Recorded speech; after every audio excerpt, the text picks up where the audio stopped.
아버지, 이 종이 이곳에 섰지만 내가 무엇을 전할 수 있겠습니까? 오직 주의 도구만, 주의 입술만 내게 주장하시고 역사하여 주시옵소서. 예수님의 이름으로 기도합니다. 아멘.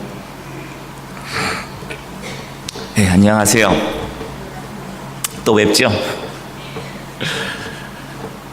옆 사람 보고 이렇게 인사하세요. 한 주 동안도 주님의 은혜 가운데 잘 지냈죠?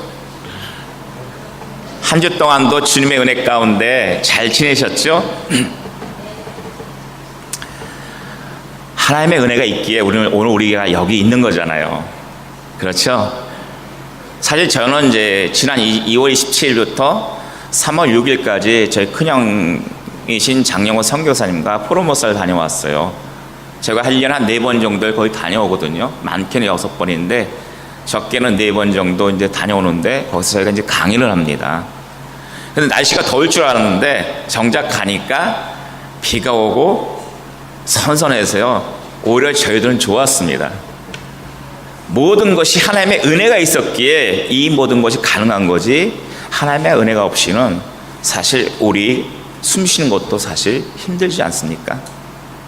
그렇게 저와 여러분이 하나님 아버지 앞에 나와 있는 것 자체가 은혜요, 하나님을 아버지로, 주님을 내 주로 고백하고 믿고 그분 앞에 기도할 수 있다는 것이 얼마나 감격이고 감사인지를 다시 한번 저와 여러분들이 느끼시길 주님으로 축원합니다. 예, 오늘 본문은요, 요한복음 4장 5절부터 9절의 말씀을 가지고 나누고자 합니다. 한 여대생이 있었습니다. 누가 있었다고요? 한 여대생이. 그 여대생이 정말로 사랑했던 한 남자친구가 있었습니다. 그들은 한 3년 동안 교제를 했었는데 너무나도 그 여대생은 그 남자친구를 사랑했습니다. 그런데 어느 날 갑자기 그 여대생의 남자친구로부터 이별 통보를 받게 됩니다. 이별 통보를 받게 되자 그 여대생은 너무나도 큰 충격을 받게 됩니다. 왜냐하면 너무나도 사랑했었기에.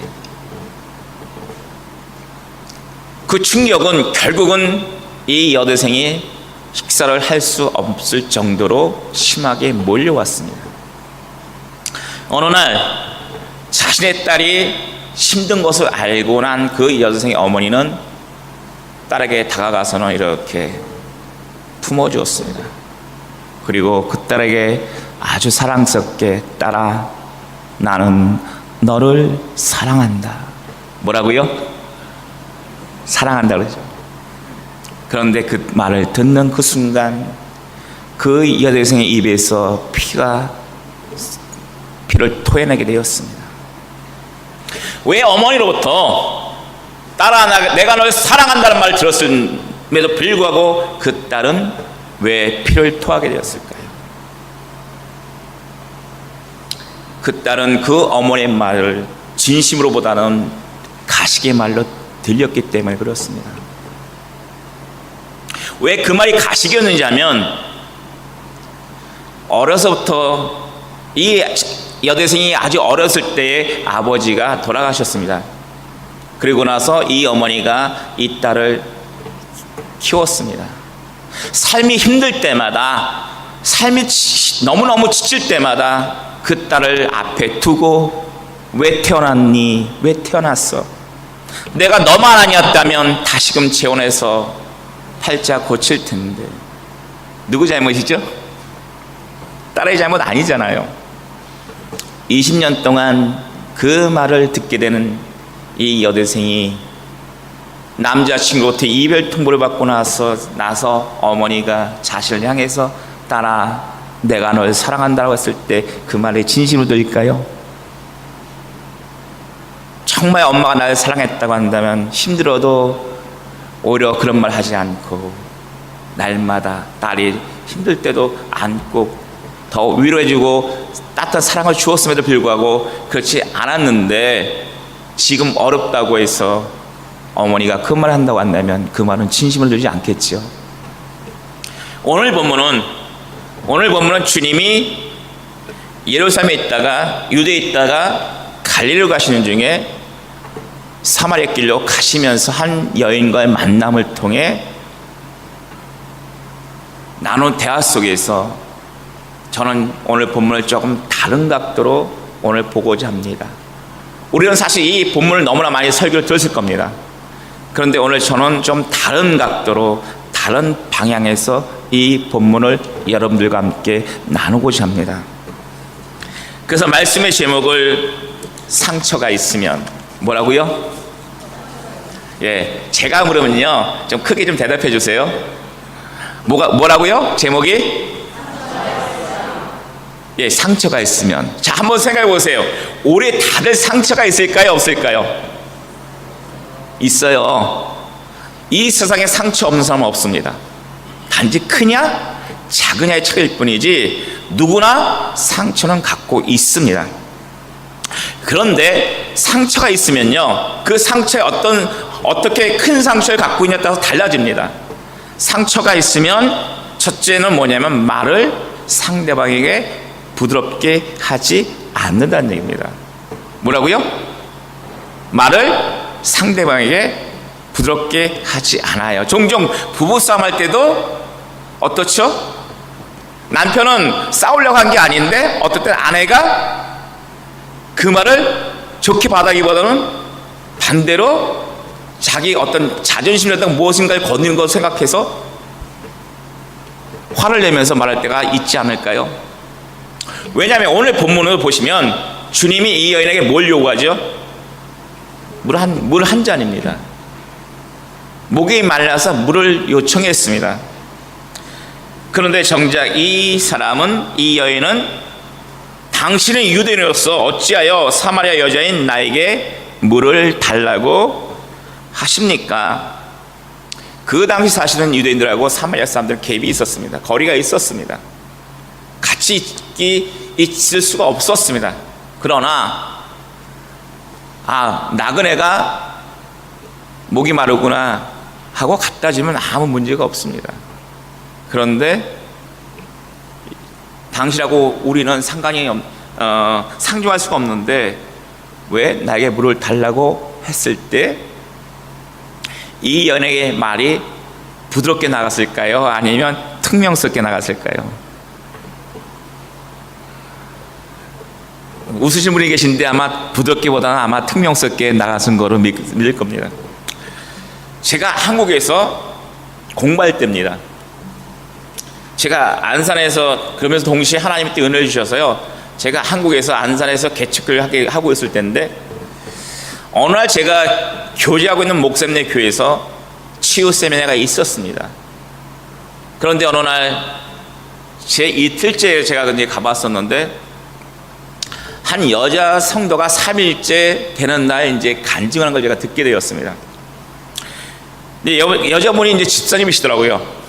그 다른 교회 집사님이셨는데 어떤 치유 집회에 오셨는데 그 집사님 간증이 그렇습니다.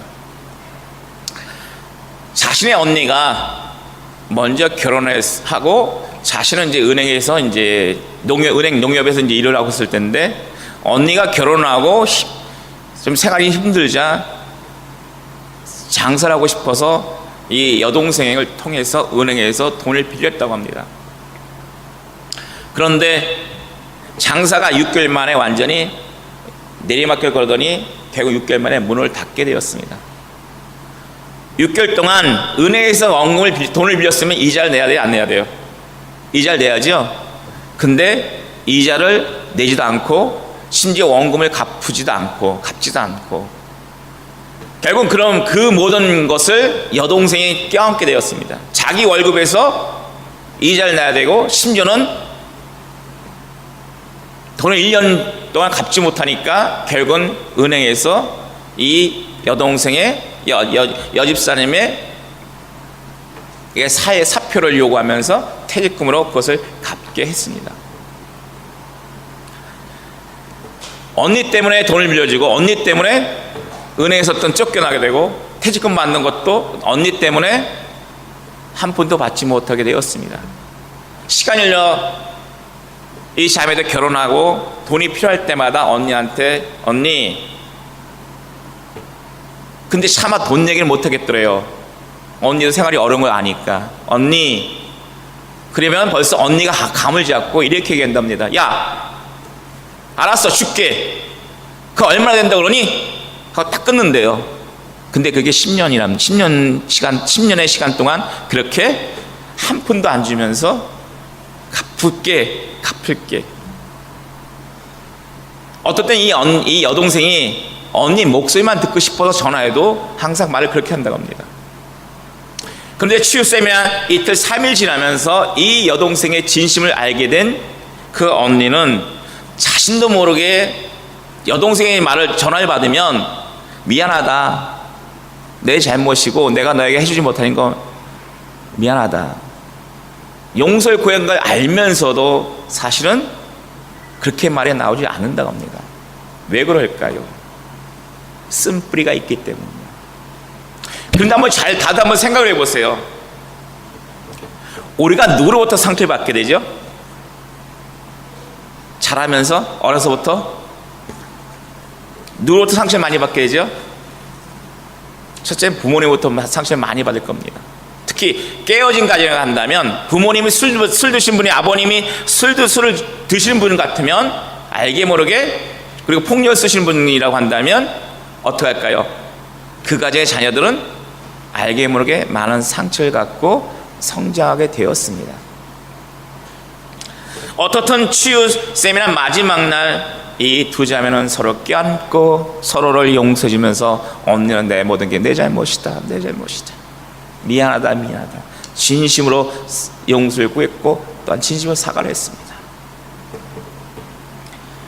결국은 우리 주위에는 늘 상처가 있는 사람이 너무나 많이 있다는 얘기입니다. 그리고 상처가 있는 사람은 늘 말을 부드럽게 하기보다는 항상 퉁명스럽게 얘기할 수밖에 없습니다. 그 한 예를 든다고 하냐면요, 여기에 한번 장미꽃이 있고 여기 한번 들국화가 있다고 한번 칩시다. 앞에 계신 성가대 여러분들 중에 이 꽃 중에 꽃을 잡으신다고 한다면 어느 꽃을 잡겠어요? 단번에 장미꽃, 들국화 어느 꽃 잡으시겠어요? 그냥 잡는다고 한다면 꽃을 아마 장미를 한꺼번에 한 번에 잡기는 힘들잖아요. 왜요? 가시가 있기 때문에. 그러나 들국화는 가시가 없기 때문에 그냥 쉽게 잡게 됩니다. 향기는 국화보다는 장미가 더 많이 나죠. 그러나 가시가 있기 때문에 조심할 수밖에 없는 것처럼 가시가 있게 되면, 내 안에 가시가 있게 되면 항상 옆에 있는 사람은 가시 있는 걸 아는 사람한테는 항상 조심하게 됩니다. 어떻든 상처가 있다는 것은 다른 말로 하면 그 사람 안에 가시가 있다는 것을 우리가 생각해 볼 수 있습니다. 결국 이 사마리아 여인도 뭐가 있었다고요? 상처가 있다 보니까 결국은 가시가 있는 겁니다. 두 번째로는 상처가 있는 사람은 어떤 사람이냐면 만남을 싫어합니다. 뭘 싫어한다고요? 만남이요. 마찬가지로 제가 안산에서 개척교회 했을 때 저희 전도를 통해서 한 30대 중반에 어떤 분을 이제 전도하게 되었고 아들같이 저에게 참석하게 되었습니다. 그런데 어느 날 주일 예배 때 이번에 참석하지 않아서 제가 한번 신방에 가게 되었습니다. 근데 가기 전에 먼저 전화를 걸었습니다. 자매님, 우리가 잠깐 신방 가고 싶은데 가도 될까요? 그분의 말씀이 오지 마세요. 오늘 그냥 혼자 있고 싶네요. 잠깐 얼굴만 뵙겠습니다 하고 제가 갔습니다. 가서 배를 눌렀습니다. 10분 동안 배를 눌러도 문 열어주지 않았습니다. 5분 더 기다렸습니다. 계속해서 안에서는 응답이 없습니다. 결국은 우리는 그냥 오고 말았습니다. 사실 이분은요, 미국에서 알아준 대학에서 공부를 했습니다. 그리고 나서 한국으로 돌아와서 이름 있는 영어학원 강사로 뛰었습니다. 결혼을 하면서 직장을 놓게 되었는데 결국 남편의 월급이 신통치 않다 보니까 생활이 점점 힘들어지고, 그러다 보니까 부부싸움 하게 되고, 그를 인해서 결국은 별거까지 갔습니다. 결국은 이분은 집에서 늘 자신의 신세를 한탄할 수밖에 없습니다. 내가 왜 이러지? 내가 왜 이러지? 미국에서 인류대학 나왔는데 남편 만나서 이게 뭐냐고. 결국은 그 상처가 결국은 다른 사람과의 대화를 스스로가 열지 않고, 마음을 열지 않고 닫고 맙니다. 세 번째로는요, 상처가 있으면 연결해서 본다고 한다면 깊은 대화를 하기 싫어합니다. 뭘 싫어한다고요? 깊은 대화를. 속에 있는 얘기를 할까요? 하지 않을까요? 안 해요. 정말 상처가 큰 사람은요, 이 안에 마음속에 담아두면서 얘기하지 않습니다. 한 예로, 제가 한국에서 이제 들어오기 전에 제 친구 목사가 해남에 이제 그 땅끝에 이제 해남이라고 이제 땅끝 마을이 있는데, 그게 거기 이제 목회하고 있는데 저한테 한번 설교를 부탁했습니다. 그런데 설교를 하기 전부터 기도를 하고 준비하는데 계속해서 성령께서 저에게 눈물을 주시더라고요. 그래서 이 교회에 무슨 어려움이 있나? 아니면 어떤 분이 상처를 갖고 있는가? 예배 시작할 때부터 계속 눈물 주시고 나서 또 설교를 하기 전에 잠깐 기도를 하는데 계속해서 눈물 주셨습니다. 말씀을 하기 전에 제가 이렇게 물었습니다. 혹시 이 교회에 성도 그때 많지는 않았습니다. 6분 정도인데 혹시 여러분 중에 마음에 큰 상처를 갖고 계신 분 계십니까? 그러니까 바로 앞에 앉아 계셨던 한 집사님이 이 손을 들었습니다. 저는 그때 그분에게 이렇게 말했습니다. 집사님이니까 와서 권사님이십니까? 집사라고 하셔서, 그럼 집사님, 모르겠습니다. 오늘 제가 이 예배 설교를 하기 전부터 기도하는데 계속해서 성령님께서 저에게 눈물을 주셨습니다. 왜 눈물을 주셨는지 아십니까? 그것은 하나님이 집사님의 마음의 상처를 알고 계신다는 사실입니다. 그 말은 다른 말로 표현한다고 한다면 오늘 여기 안에도 알게 모르게 마음 안에 큰 상처를 갖고 계신 분이 있을까요? 없을까요? 상한 심령을 갖고 계신 분이 있을까요? 없을까요? 있습니다. 오늘도 사실 동일하게 저는 이 안에서 저기 앉아서 여기 앉으면서 기도를 하는데 하나님이 눈물을 주십니다. 왜 그럴까요? 오늘 이 안에도 상한 심령이 있기 때문에 그렇습니다. 우리는 종종 하나님 아버지가 내 상처, 내 아픔, 내 고통을 아실까? 아실까요? 모르실까요? 크게 대답해 주세요. 아실까요? 모르실까요? 아세요. 하나님 멀리 계시지 않습니다, 여러분. 아버지는 정말 멀리 계시지 않아요. 늘 우리 옆에, 우리 앞에, 우리 안에, 내 주위에 같이 계십니다. 정작 문제는 내가 모르고 못 느끼고 있다는 사실일 뿐이지요. 맞죠?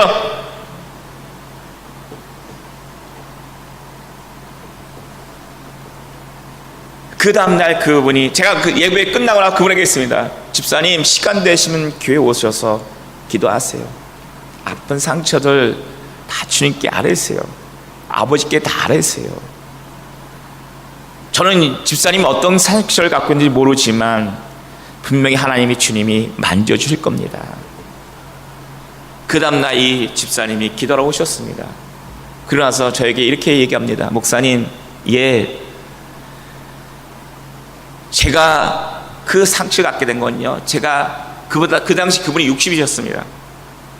제가 20살 때 결혼했는데, 결혼 첫날 밤이 지나자마자 그 다음날 아침에 남편이 바로 옆에 담배 재트리게 했는데도 불구하고 그걸 자기는 바쁜데 그걸 가져다 달라고 합니다. 그래서 당신이 갖다 쓰면 안 되냐고, 바로 옆에 있는데 자기는 지금 일을 하고 있는데 남편은 놀면서, 그랬더니 이 분의 남편 되신 분이 그걸 집자마자 그냥 냅다 아내에게 던졌는데 여기 맞았대요. 그러면서 얘가 찢어졌대요.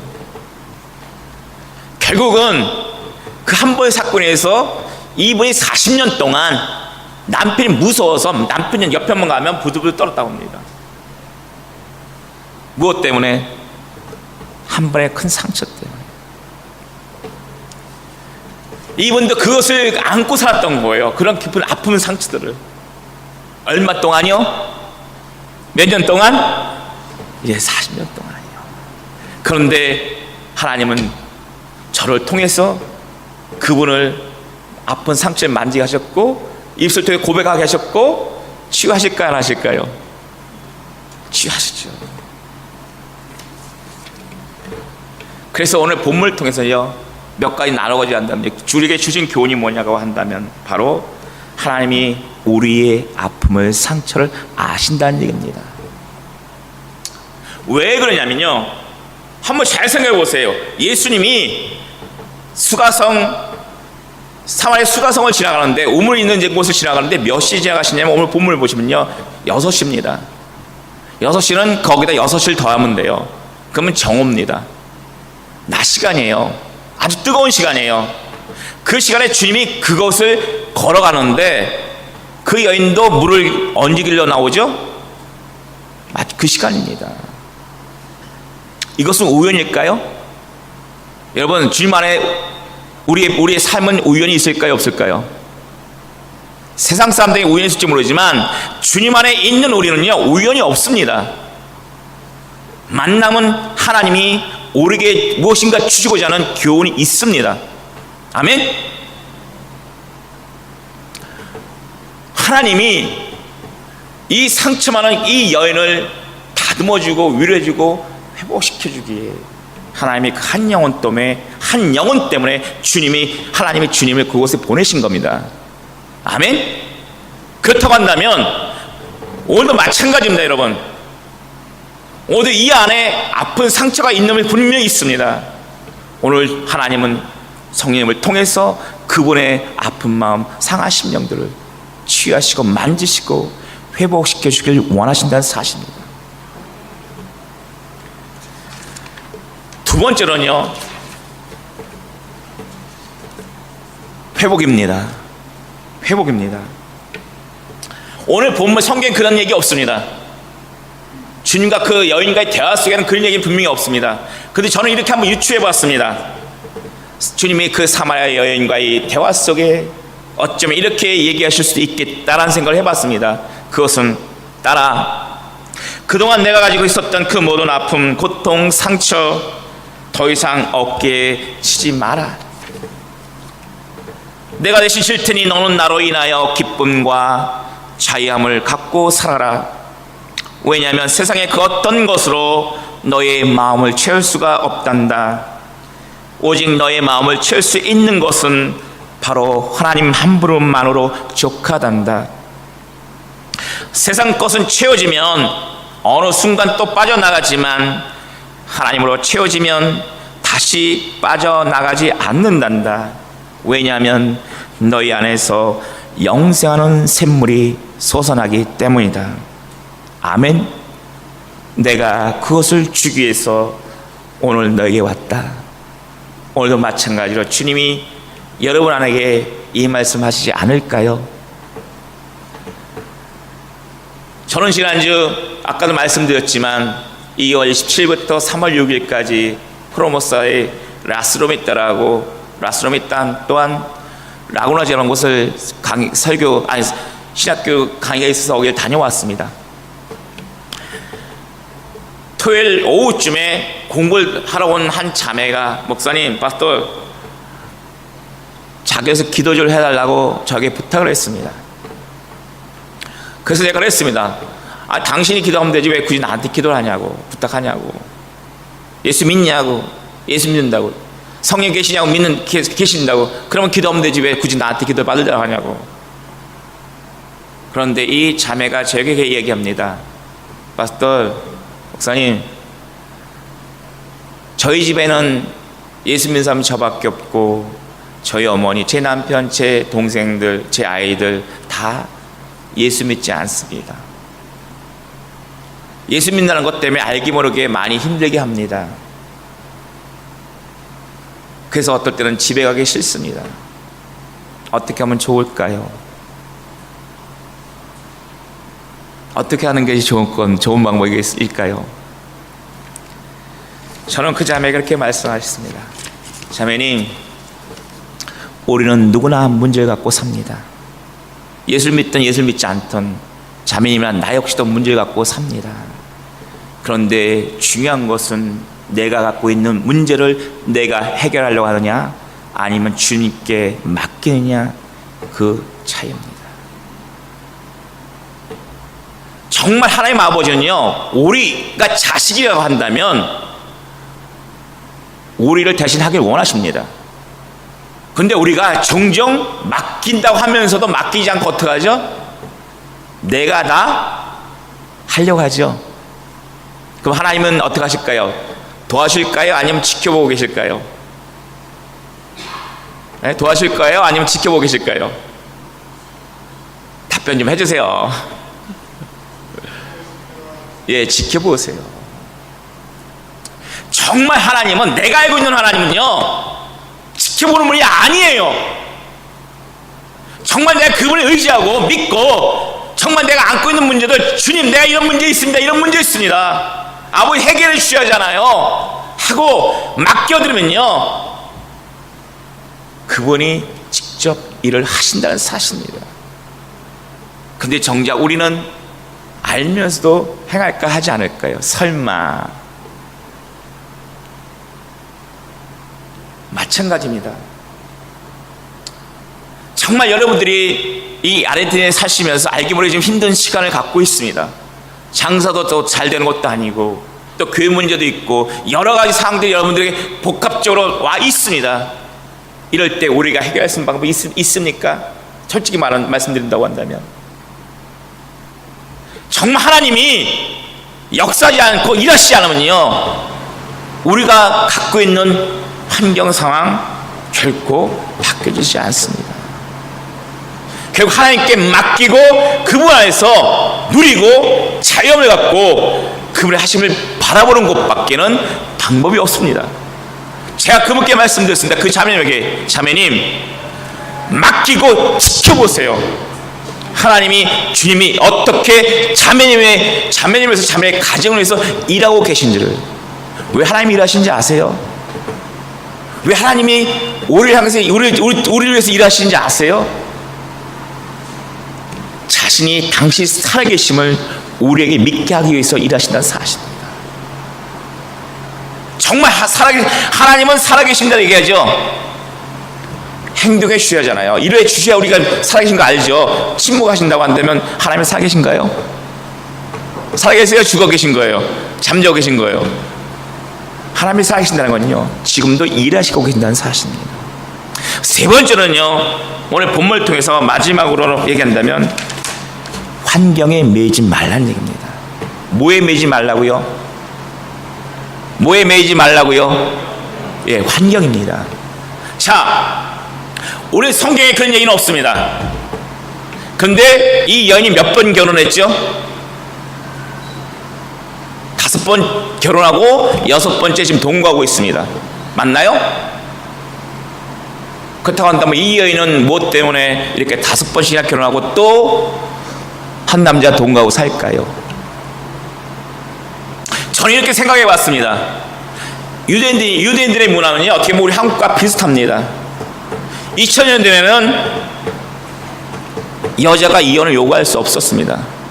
그 유대인들에게도 그런 모습이, 그런 게 있었습니다. 우리 한국처럼 칠거지약, 비록 칠거지약은 아니지만 그 비슷한 게 있었습니다. 아들 낳아주지 않으면 얼마든 남편이 아내를 이혼증 써주고 추방해도 그것은 아무 문제가 되지 않았습니다. 우리나라 조선시대도 어떠했죠? 자식을 여자가 못 낳아주면 어떡하죠? 칠거지에 걸려서 어떡하죠? 쫓아내도 문제도 안 돼요. 문제 안 되죠? 이 여인이 사마리아 이 여인이 살아갈 때도 그 문화 속에 이 여인이 있었습니다. 그렇다고 한다면 이 여인이 남편이 5이 있었다는 것은 정말 이 여인이 성을 좋아해서 남편 바꿨을까요? 아니죠. 저는 개인적으로 묵상하다가 이런 생각이 들었습니다. 문화가 있었기에 어쩌면 이 여인은 첫 번째 남편과 결혼했는데 아이를 못 낳아주니까 남편이 이혼증서 써주고 버리지 않았는가. 이 여인이 또 결혼했습니다. 두 번째 결혼했는데 또 아이를 못 가졌습니다. 첫 번째 어쩌면 이 여인이 이렇게 생각했을 수도 있습니다. 내 잘못이 아니라 혹시 남편이 잘못인 게 아닌가. 그런데 한 번, 두 번, 세 번, 네 번, 다섯 번 결혼했는데도 아이를 낳아주지 못하니까 결국은 이 여인은 스스로가 내가 문제가 있을 수 있구나. 그러면 어떻든 그 여인은 동거하고 있었습니다. 결국은 이 여인이 만약 아이를 못 낳았다고 한다면 이 여인이 아이를 못 낳고 싶어서 못 낳는 겁니까? 아니면 태어날 때부터 그 체질을 갖고 있었기 때문에 아이를 못 낳는 겁니까? 오늘 우리가 상당히 착각하는 게 많이 있습니다. 왜냐하면 때로는 우리는요, 상대방이 잘못을 안 했는데 우리가 잘못 알거나 오해해서 상대방을 비난하고 정죄하는 경우가 있을까요, 없을까요? 많이 있습니다. 이 여인은 마찬가지로 주변 사람도 어떻게 보면 손가락질 받고 살던 사람입니다. 어쩌면 눈물과 고통과 한숨 속에 살고 있었지 않았을까요? 하늘에 계신 하나님께서는 그 여인을 불쌍히 보신 겁니다. 그리고 나서 그 여인을 치유하시기에 아버지가 주님을 사마리아로 보내신 겁니다. 이 여인을 회복시키기 위해서. 아멘? 이 사건만 한번 보지 마세요. 어느 날 예수님이 시리아 지역을 지나가고 있었습니다. 어느 날 예수님이 시리아 지역을 지나가고 있었습니다. 그런데 한 여인이 자신의 딸을 고쳐달라고, 내 딸이 귀신 들려서 저기 한다고 고쳐달라고 했을 때 주님이 뭐라고 하죠? 자네의 빵을 취하여 개에게 주지 않는다라고 말씀했을 때 그 여인이 뭐라고 말씀합니까? 맞습니다. 그러나 자네 주인의 상에 떨어지는 빵 부스러기는 개가 먹지 않습니까? 주님은 그 여인을 향해서 내가 믿음이 크도다면서 그 여인의 딸을 고쳐주십니다. 그리고 주님은 그리고 나서 곧바로 다시금 갈릴리로 돌아오십니다. 한번 냉정히 생각해 보세요.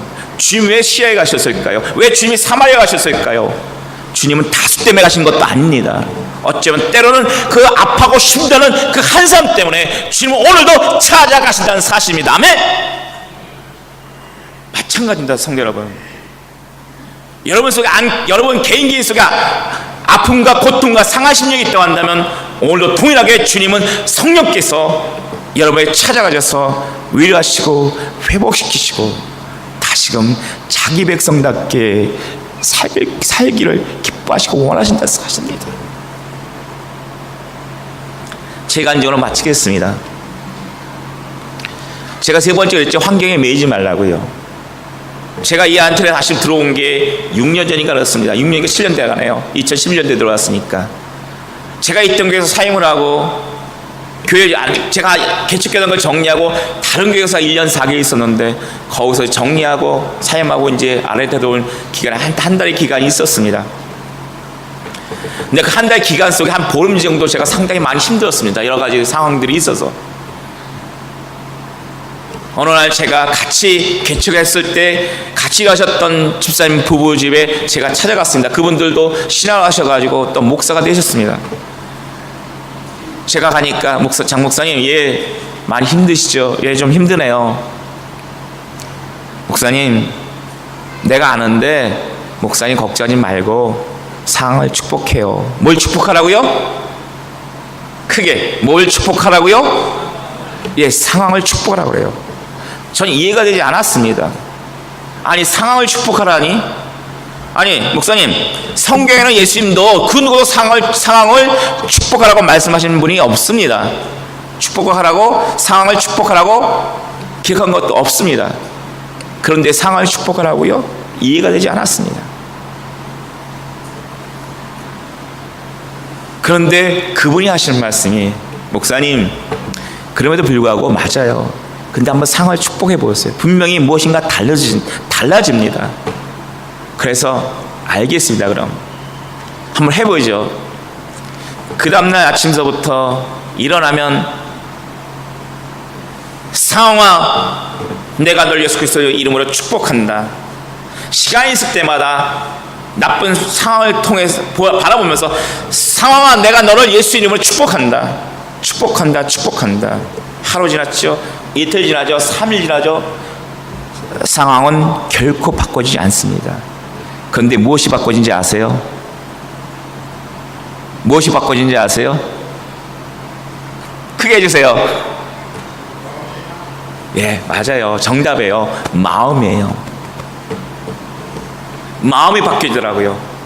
똑같은 상황인데 축복하다 보니까 내가 그 마음에 주님이 힘을 주시는 거예요. 이길 수 있는 힘을 주시는 거예요. 상황이 이제는 큰 게 아니라 견딜 수 있구나, 이길 수 있구나, 버틸 수 있구나, 그 마음을 주더라고요. 누가 주셨어요? 예. 결국은 상황이 크십니까? 하나님이 크십니까? 누가 커요? 예. 결국은 상황이 커 보일지 모르지만 정작 하나님 앞에서는, 주님 앞에서는 그 상황은 결코 크지 않다는 얘기입니다. 그렇게 우리가 얼마든지 예수의 이름으로 명하고 꾸짖으면 그 상황은 바뀌지 않을지라도 우리의 마음이 달라집니다. 마찬가지 사마리 여인도 주님과 만남을 통해서 회복되어지면서 전도자로 바뀌어지지만 그 여인이 안고 있는 상황은 바뀌어졌어요? 달라졌어요? 안 바뀌어졌어요? 안 바뀌어졌잖아요. 근데 사람이 어떻게 되죠? 바뀌어지잖아요. 누가 바꾸셨습니까? 예수님이죠. 그렇기에 예수가 내 안에 있다고 한다면, 예수가 오늘 나를 꽉 붙들고 있다고 한다면, 그리고 내가 예수님을 정말로 신뢰한다고 한다면, 여러분들 놓이는 상황, 환경 이길 수 없는 게 아닙니다. 바꿀 수 없는 게 아닙니다. 주님은 얼마든지 그것을 바꿀 수 있습니다. 기도하시겠습니다. 고맙고 감사하신 아버지 하나님, 오늘도 놓여있는 환경과 상황은 결코 좋지 않지만 아버지, 우리는 아버지 이 환경과 상황에 그저 흘려가는 인생이 아니라 이 상황을 축복하고 지배할 수 있는 주의 하나님의 백성들이요, 다 선민임을 고백하오니 날마다 그 능력으로, 그 권세로 우리가 내는 환경 상황을 이기고 나갈 수 있도록 축복하시고 주장하여 주시옵소서. 예수님의 이름으로 기도합니다. 아멘.